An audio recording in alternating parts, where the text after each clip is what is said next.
Hello again.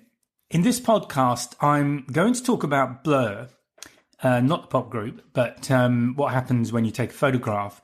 And I'm going to come at it from two angles. So usually when I've spoken about blur before, and I have mentioned it in different podcasts, I'm looking at it from the perspective of it being something that you don't want in your image. So it's, unwanted blur, I suppose, to put it very simply.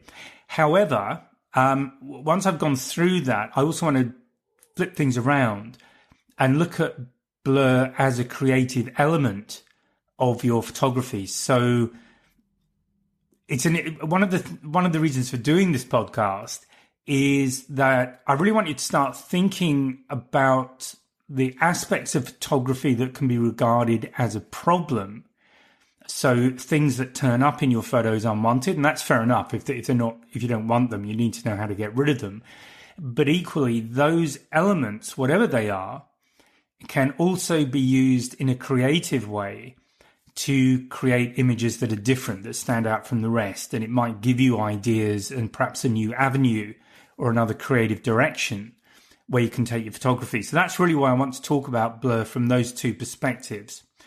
So before I dive into that, just a reminder to please like, subscribe, give me a comment, give me some feedback. Let me know what you'd like me to talk about or anything you'd think I should cover that I haven't so far. That's always very, very welcome. And let's dive into it. So what are the causes of blur, first of all? So I'm going to talk about four causes. So the first one is motion blur. And what I mean by that is that it's blur that's been created by your subject moving. Okay, so you are set up correctly, or you might be on a tripod, so you're not going to introduce any movement yourself, but you've got motion blur because whatever you're photographing is moving, and therefore you get blur in that situation. The second one is focus blur. So this is where you've got your focus setting correctly, and therefore the subject is out of focus, basically, so it will look blurry. The third thing is lens quality, and this is less common and hopefully something you won't have to deal with. But if you've got all your settings correct and your focus is correct, but you're still getting blurry images, it might be an indication that either you've got a low quality lens, or perhaps more likely the lens has been damaged and the elements inside have got out of alignment somewhere. So that would be the third possible source of blur. And finally, you've got camera settings. So this is where you have the wrong shutter speed. I'll talk about all of this. Aperture. So don't forget that aperture controls the depth of field. So if you have got your focus set correctly, you do need to make sure that you've got your depth of field set so that everything you want in focus is in focus. And then everything you don't want in focus is out of focus. And obviously you control that through aperture. And by the way, if there's anything that I'm talking about here that doesn't make any sense to you, please think about doing the course. Particularly if you're new to photography, I think it's important to get a good grounding of the basics. And from there, you can really start to experiment. And I think really have a more fulfilling experience with your photography. Whereas if you don't do that and you're kind of learning bits and pieces by just trial and error, that can be a bit more frustrating. So, and what I should say about motion blur as well is also blur caused by the camera moving. So on the one hand, it's the subject moving, but the other source of motion blur is you moving the camera. So they are the four most likely reasons that you have blur in your image. So what can you do to avoid blur? Well, the first one is to make sure you're using the correct shutter speed. So as a general rule, if you're using thousandths of a second, you're going to freeze the action. If you're using hundredths, you're going to slow things down, but you might have some blur. So an example I like to give is when I was photographing propeller-driven aircraft at air shows. In order to get that propeller disc in the final image, I would shoot at 1/125th of a second and pan with the aircraft. So the idea being that the aircraft fuselage, the pilot are nice and sharp, but you have some movement in the propeller. It doesn't have to be a complete disc, but it does show movement. And to me, that's a more compelling image than something where you've shot in thousandths of a second and absolutely frozen everything. But then it's kind of static, could be model. It doesn't have any, to me, it doesn't have any energy to it, any life to it. It's pretty much a dead image. So using hundredths of a second will allow you to start introducing blur and movement into your image. And then when you go slower to tenths of a second and slower than that, this is when you start to get these more ethereal looking images. So if you've got water, for example, moving in a river, depending how fast it's moving, obviously, but if you have the shutter open for long enough that you get several, let's say, wave cycles or whatever it is that's going on, you get this kind of very, the movement tends to sort of blur out, and you can get these really cool effects. So hopefully you know what I'm talking about there. So shutter speed is definitely the first place to look, and that also applies to movement introduced by you moving the camera.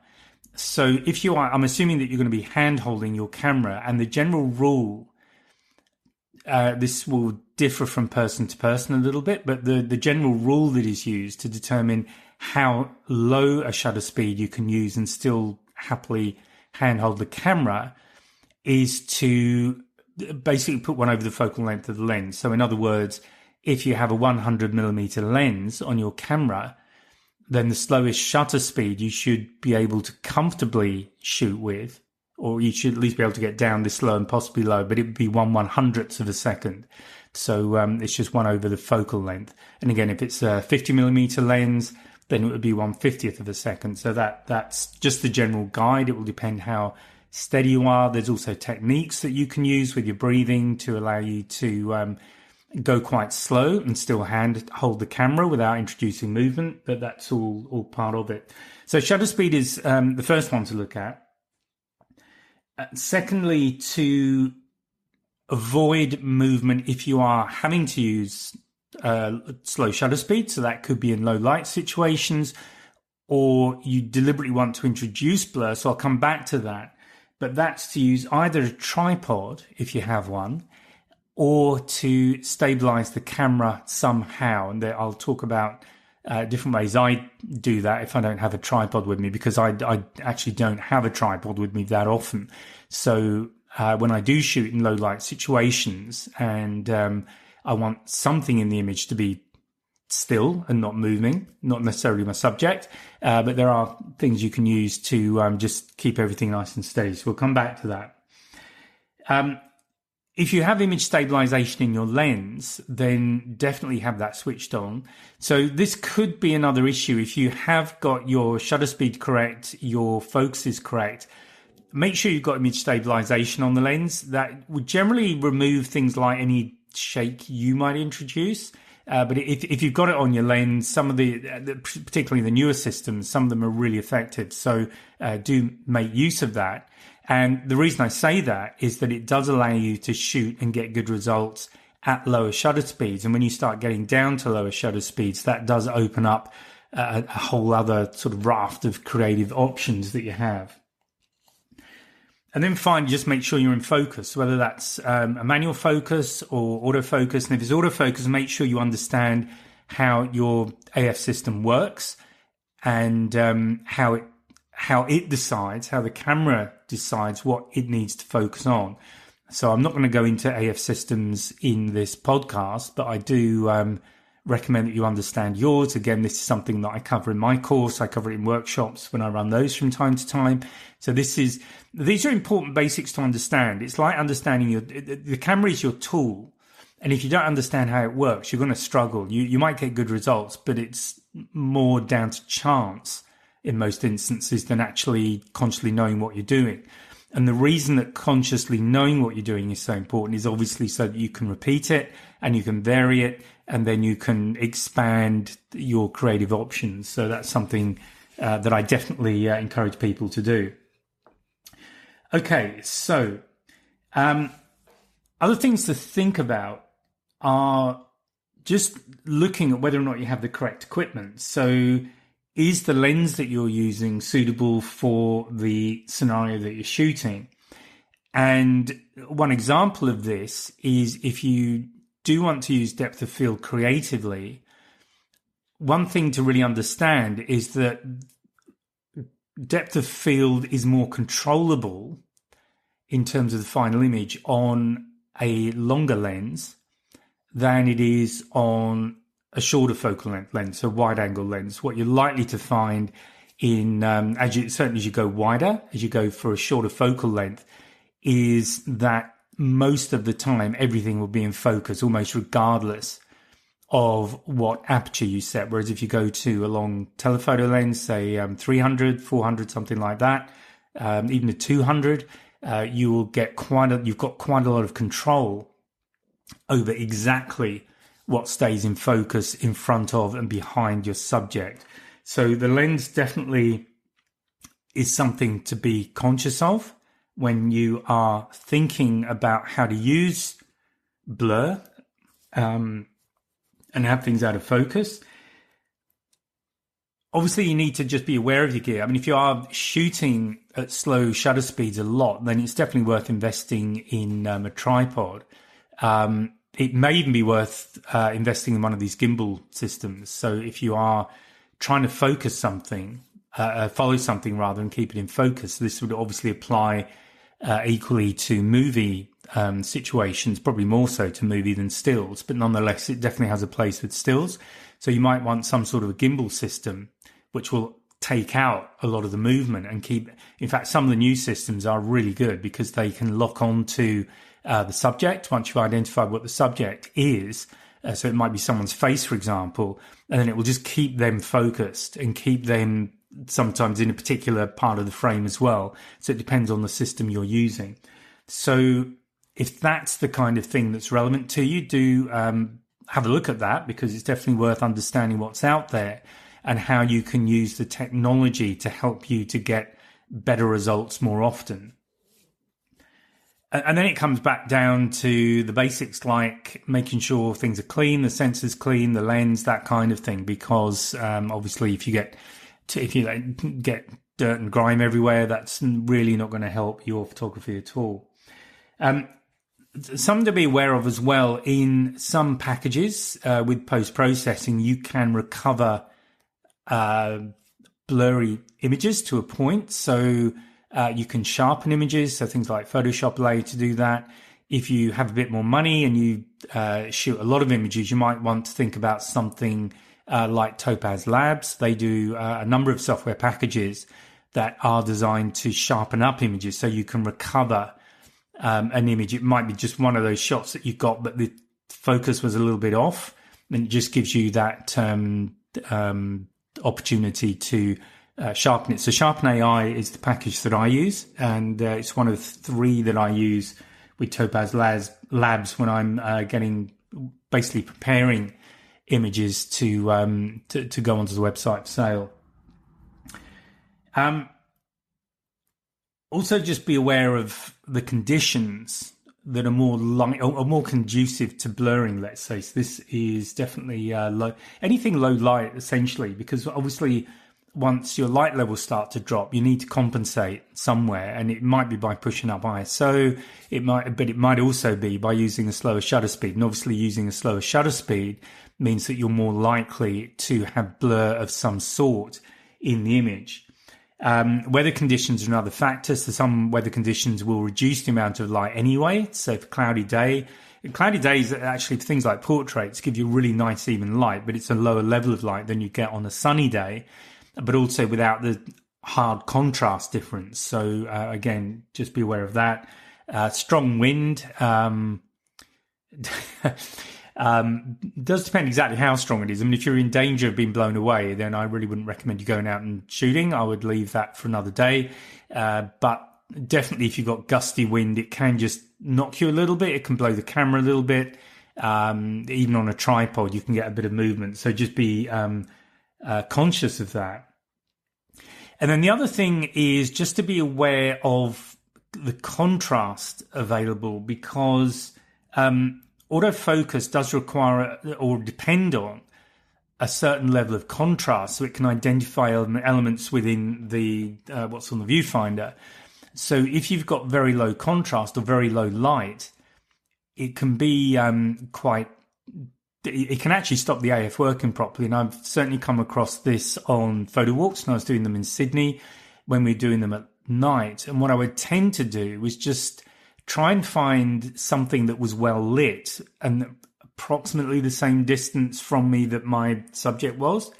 Do an AF focus on that lit area, and then go back with manual focus. So just flip the focus to manual, but without refocusing, and just shoot that way. So it's just one way around it.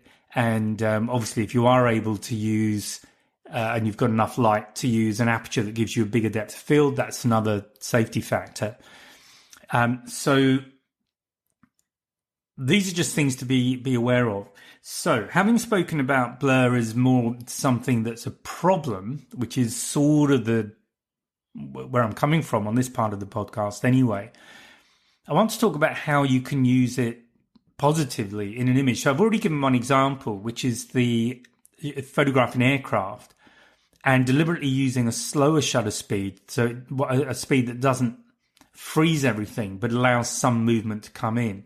Now, this is definitely a question of getting good at tracking your subject and knowing how to work in that particular environment. So I did a lot of photography at air shows with propeller-driven aircraft, and I did all mine when I was learning on film cameras as well. So that had the disadvantage that I couldn't see what results I had until the film had been developed. So these days with digital, as I know I've said before, I'm sure many other people have, you've got some advantages there that make life a lot easier. So you can immediately see how well you're doing. You can really work on your techniques. And to me, that allows you to learn much faster. So just how you hold your focus, how you keep your subject in frame as you pan. Again, some cameras these days will lock onto a subject and help you in that regard. But these are good skills to have anyway. It's good to develop these sorts of skills. So shooting a propeller-driven aircraft with a blurry propeller, as in having some part of the propeller disc, adds a level of interest, let's say, to the image. I think it makes it more impactful. But where else can you use it? So start thinking about the kind of photography you do, and where do you use situations where you push up that shutter speed so that you've got a very fast shutter speed? What can you do differently to create a more interesting image? Now, my partner is also a photographer, and we were talking the other day, and she has a particular spot in Sydney that she likes, as she's much better at photographing people than I. But she, so we were talking about just portrait photography, but essentially one of the spots she likes has a waterfall behind it. And it just occurred to me that, well, that would be great, but how about if you did a longer exposure? What about a 1 second exposure on somebody with that waterfall behind? Because in a second, it was moving reasonably fast.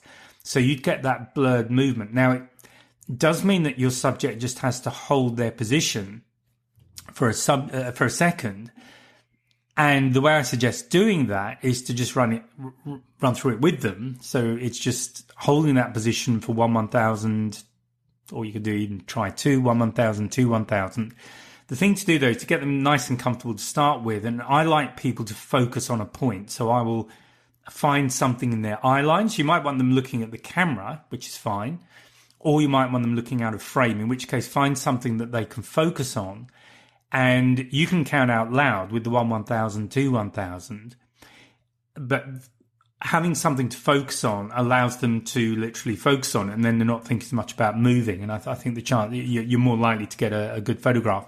So having said all of that, the point about it is that you can come up with these portraits that are, the subject is still, it's normal looking as a portrait, but anything around them that has movement. So it might be that you have a bit of a wind going, not massive wind, but some wind moving leaves about in trees or things like that. So you have other things in the background and possibly the foreground that are moving, have some movement to them. And to me, that's a pretty cool photograph. Now you might not want to do that for every shot, but it's nice to have these kind of things in there. So that's just one idea to share with you if you're into shooting portraits. Remember to use the depth of field as well. So I like bokeh shots. So here I've got my subject in focus, but what's around them in the foreground and in the background can be out of focus, and some of it can be really out of focus. Like you've just got those bokeh shapes. And a bokeh, if you don't know, these are shapes that are created by highlights in the image. And the shape they look sort of round, but they're actually created by the aperture in the lens. So you might find they're slightly hexagonal or depends how many elements you've got in the lens. But they are quite artistic. I think they're pretty cool. But if you don't know how to make them, you basically just use depth of field and you deliberately get that part of the image out of focus. And the more out of focus you can get it, the better from a bokeh perspective. So those are just a couple of ideas. And obviously the way you get there is to do the reverse of what I spoke about at the beginning of the podcast. So just to go back, looking at the first causes of blur, you've got motion blur, which is either caused by the subject moving or the camera moving. So that might be the blur you want. So if you're photographing runners, for example, it might be cool to photograph them at a slower shutter speed. So you've got all that movement and they start to become more abstract. And particularly, I think if you've got good colors, that would work well, but this is just personal taste. But to think about how you can make use of your subject moving, how can you make use of the camera moving? So you could always do a bit of deliberate camera shake and see what you get. Another thing to do is to use a zoom lens and just zoom in as you press down on the shutter button and just have a long enough exposure that you get that sort of zoom in movement. So you've probably seen photographs that have been created that way. The focus I've spoken about, really. So this comes down to what's in focus, what isn't in focus. So generally, I'm going to assume that you'd have your subject in focus, but what you do around the subject can lead to quite an interesting image. If you've got everything around the subject in sharp focus, it's probably good as a documentary photograph, but where do you want the viewer to look? So one of the things that we do by controlling focus and controlling what's in focus and keeping our subject nice and sharp is we direct the viewer's eye to the subject. So again, think visual storyteller. Think what is the image, what is the experience you want the viewer to have? Do you want to really capture them, get them to look at that image a second time and then a third? And each time they look at it, they see something new in there that you've introduced. So we can do this by just working on these little creative techniques and creating an image that is more interesting, but also draws the viewer's eye back to the subject and starts to invite them to create the little story that we've created in that image. So if you've heard me talk about visual storyteller, and this is also the importance of good composition, what we will tend to do as viewers is we create our own stories. So people love stories. We're natural storytellers. If there is not a story in front of us, but there could be one, we're likely to make it up. So that's one of the things we can do with composition in photography to make the image more interesting and more engaging to the viewer. The other thing is really camera settings. When I spoke about issues with the lens, really I would say get your lens fixed or replace it. But with camera settings, again, you can just play with this, essentially what I've been talking about: shutter speed, depth of field, maybe ISO, maybe try shooting with very high ISO so you start getting more grainy effect, and then have movement in that situation. How does that element combine with movement in the image? What's the combined effect? How can you use that to create something that's more interesting? So I'm going to stop there, but I hope you found that interesting. I hope you found it a different way of thinking about blur and how you can use it. So on the one hand, you definitely need to know what causes blur, because we don't, probably for most of us, we don't want blur in the image, or we don't want too much blur anyway, maybe a small amount. So you have to understand where it comes from.